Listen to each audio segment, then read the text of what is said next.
This week on Africa Weekly. Burundi has been topping the news this week with police firing live rounds at protesters in clashes over the president's bid for a third term. In Ethiopia, innovative eco-farming techniques of wild coffee beans have caught the eyes of Italian buyers. And in Bamako, romance novels have been inspiring young women to read in a country with one of the world's worst literacy rates. But first, a summary of the stories that made the headlines this week.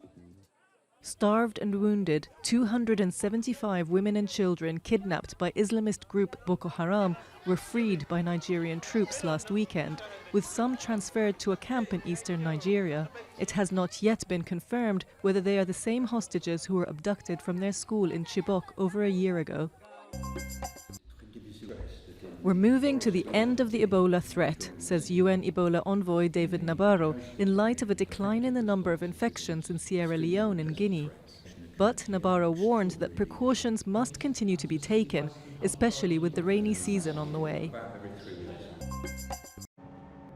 On Wednesday, Central African Republic's Justice Minister said his country will take legal action against the French soldiers accused of raping children in exchange for food at a refugee camp.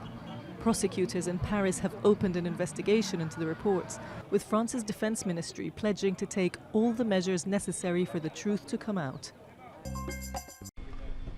John Kerry made his first trip to the Horn of Africa this week when he visited war-torn Somalia and neighbouring Djibouti, where he thanked the government for its assistance in supporting some 500 US citizens fleeing the civil war in nearby Yemen.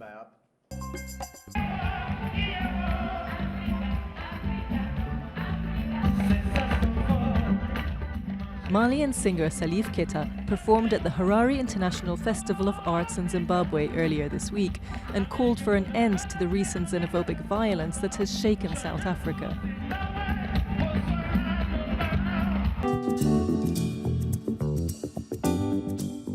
More than 18 people have been killed in Burundi since the start of clashes between police and protesters over President Pierre Nkurunziza's bid for a third term in power, which opposition parties say is unconstitutional.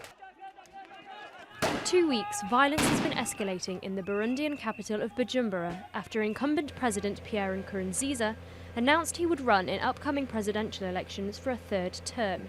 The government has been under pressure to negotiate with its opponents, as reports continue to stream in of police firing live rounds at protesters. Opposition candidate Audifax Ndabitore said he was arrested amidst the ongoing crackdown. They fired grenades into the middle of the protesters. Yesterday they kidnapped my wife. She was nearly killed. Yesterday they shot a child in the back. What is this? What kind of police?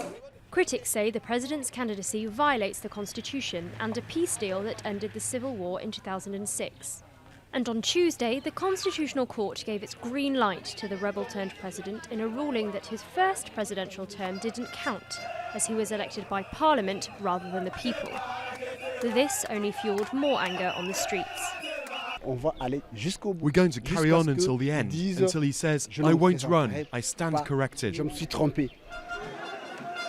Since the beginning of the unrest, the government has shut down several media outlets, as well as university accommodation facilities, ostensibly for security reasons, forcing thousands of students to leave the campus. Scores of students have been camping outside the American embassy. Despite the critical state of the capital, Burundi's ombudsman is hoping for calm. Since 2013, I've had meetings with students when they had problems at the university. We tried to resolve this issue peacefully. We hope to resolve the current issue peacefully, just as we've done on other issues. Tens of thousands have fled Burundi in recent weeks. The government insists that elections should still go ahead as planned, despite international pressure to postpone the June 26th poll. East African leaders will hold an emergency meeting to discuss the crisis in Tanzania on May 13th.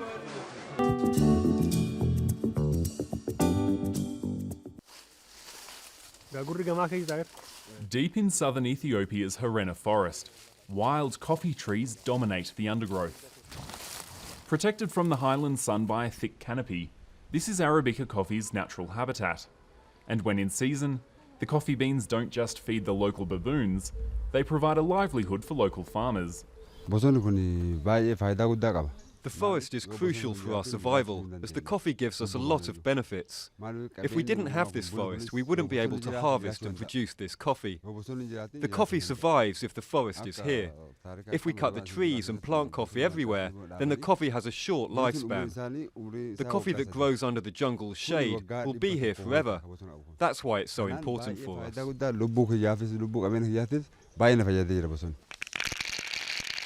Coffee is Ethiopia's main export crop, but these farmers work on a very small scale. Wild coffee plants have a smaller yield than their commercially cultivated cousins, and their beans are slowly sun-dried rather than washed using industrial methods. This, combined with the fact that studies show that wild coffee harvesting helps protect the forests, means that ethical buyers like the Italian slow food movement are taking an interest. We are talking not only about the coffee, we are talking about the whole nature. And to support and to be with such small producers means to support that ecosystem, that tradition, that way of life, and the sustainability behind that, which is above all more important, because this is the second biggest forest in the country. Slow food is linking the farmers and their local cooperative directly to coffee roasters in Italy, so that they get the full price of their product. This year, an entire container of wild coffee, the biggest shipment ever, is being sent to Italy where it's highly valued. I think that this coffee has a very good acidity, and it's like the smell is like floral. It's different from others because it's wild, but also I think because of the altitude, because we are very high. With the few remaining wild coffee forests in Ethiopia under threat from deforestation, these farmers and their international visitors are hoping this famous hot drink can help protect what's left of them.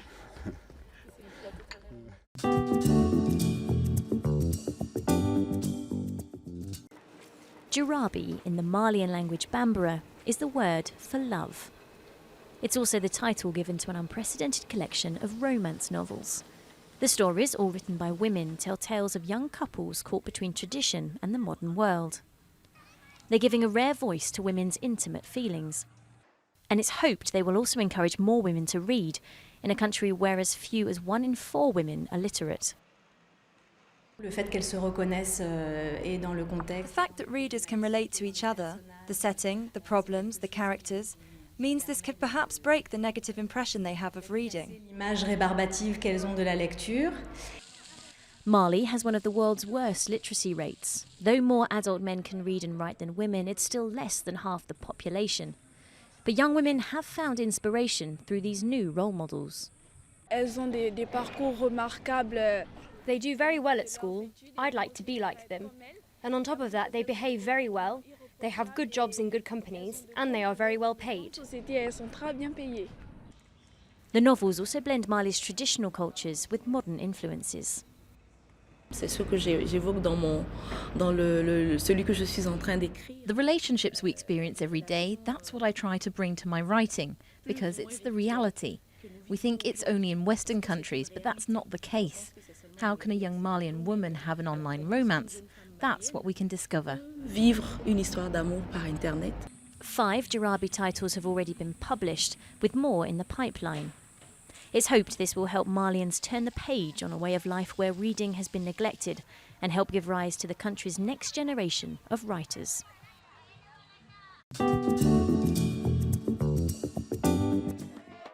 The world's largest flag, the size of 19 football pitches, was unfurled in Tunisia's southern desert on Saturday in a bid to set a Guinness World Record and promote patriotism in the face of Islamist extremism.